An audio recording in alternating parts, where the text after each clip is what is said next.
ఎంత గొప్పది ఆ బ్రహ్మ సుఖము. ఎప్పుడు బ్రహ్మానంద స్వరూపుడై ఉంటాడు గురుదేవుడు, ఆ బ్రహ్మ సుఖంలోనే ఉంటాడు. ఆ బ్రహ్మ సుఖం ఎలా ఉంటుంది, ఎంత గొప్పది.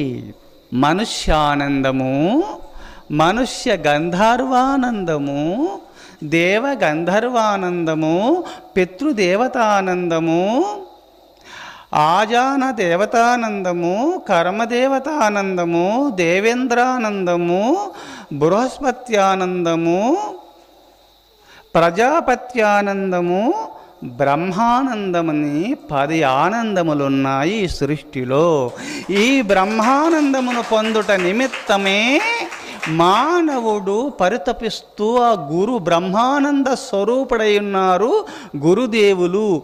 ప్రతి మానవులు, ప్రతి మనిషి, ప్రతి జీవుడు ఆ బ్రహ్మానందమును పొందుట నిమిత్తమే, ఆ బ్రహ్మ సుఖమును పొందుట నిమిత్తం